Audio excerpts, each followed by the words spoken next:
Hi. അപ്പം നിങ്ങളെല്ലാവരും അറിഞ്ഞു കാണുമല്ലോ, ഷംജിദയെ പോലീസ് അറസ്റ്റ് ചെയ്തു. പക്ഷേ വേറൊരു കാര്യമുണ്ട്. ഹോസ്പിറ്റലിൽ മെഡിക്കലിലും ഉണ്ടായ സമയത്തേ തിരിച്ച് വന്ന് കണ്ടായിരുന്നോ? I-20 I-20ലാണ് വന്നും പോകുന്നതൊക്കെ മെഡിക്കലിനെ പോലീസുകാരെ കൊണ്ടുവരുന്നത്. ഇങ്ങനെയാണോ സാധാരണ പോലീസ് അറസ്റ്റ് ചെയ്തയാൾ? അങ്ങനെയാണോ? പോലീസ് വണ്ടിയിലാണോ കൊണ്ടുവരുന്നത്, അതോ I-20 അല്ലെങ്കിൽ അതുപോലെ ഏതെങ്കിലും നല്ല വല്ല വണ്ടികളിലൊക്കെയാണോ പ്രതിയെ കൊണ്ടുവരുന്നത്? അതിനുശേഷം ഒത്തിരി പ്രതിഷേധം വന്ന സമയത്ത് ഇപ്പം റിമാൻഡ് ചെയ്ത് പോലീസ് ജീപ്പിൽ കയറ്റുന്നത് കണ്ടു. എന്ത് പ്രഹസനമാണ് സജി, എന്ത് പ്രഹസനമാണ്.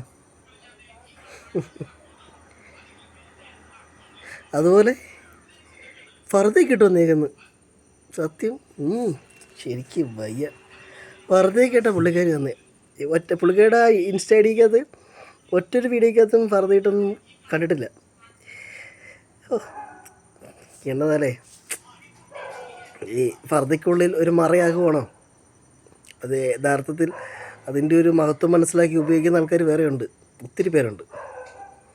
അവരെ കൂടെ കളിയാക്കുന്ന പോലെ ആയിപ്പോയി ഈ കൊലയാളി ഫർദയിട്ട് വരുന്നത്. വളരെ മോശം. കൊള്ളാം. ഏതായാലും കേരള പോലീസ് നന്നായിട്ട് എന്നാ പറയണ്ടേ, അമ്മയെ പരിഗണിക്കുന്നുണ്ട്, അത് മനസ്സിലായി.